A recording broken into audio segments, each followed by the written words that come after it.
with meteorologist Rob Nucatola. Well, good morning, everybody. Happy Thursday. Cold to get started. Going to find a bunch of spots in the 20s, some all the way down towards the middle 20s. But look what happens.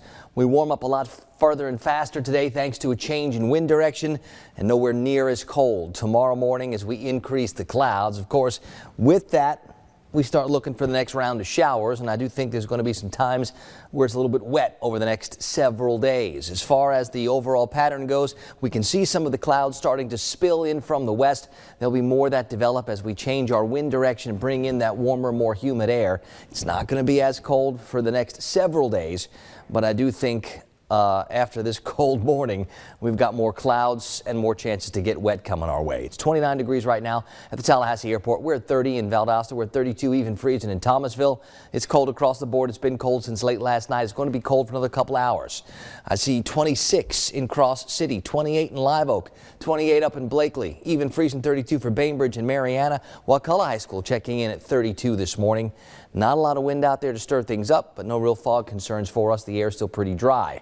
Higher pressure overhead and just a little bit to our south will continue sliding out to the east. This next boundary is way off to the west. It'll take until tomorrow to get here. So I think today it's about a gradual and slow increase in the clouds.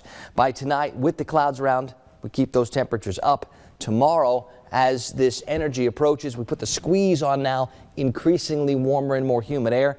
And that likely means we find a couple of different waves of scattered showers. Doesn't look like it's going to be an all-day nonstop soaking event. And I think while the cloud cover is going to be fairly stubborn on Saturday, the question will be how far south and east can that boundary get? The farther it goes, maybe we get a little drier on Saturday before some new energy develops to our west and brings more rain chances across much of the Florida Peninsula on Sunday.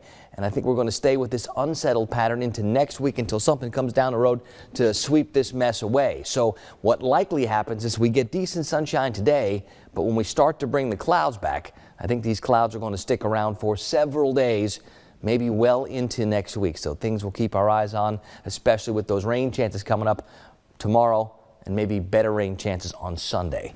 Winds on the Gulf today, southeast and south, 8 to 16, maybe a little bit breezy, seas 2 to 4 feet. How about the tide times? Looks like the high tides will be first up this morning, get started just before 7 o'clock. 20s and 30s for temperatures. It is cold, but it's not breezy, so we got that going for us. This afternoon, let's go mid-60s, right where it's supposed to be this time of the year. At this point in February, 65 is your normal daytime high. I think we've got a chance to get there. How about low 50s tonight? Very different with the increase in clouds and that changed wind direction. Not nearly as cold as the past couple of nights. We'll keep it in the 50s to start tomorrow. We've got showers that will limit where the temperatures can get to in the afternoon. Saturday looks more gloomy than wet, but there's going to be a chance to see some showers. I think at this point Sunday could be a pretty soggy Super Bowl Sunday, and that may include Tampa. We'll watch and see how things play out down that way. And the unsettled looks like it wants to continue, maybe for most of next week.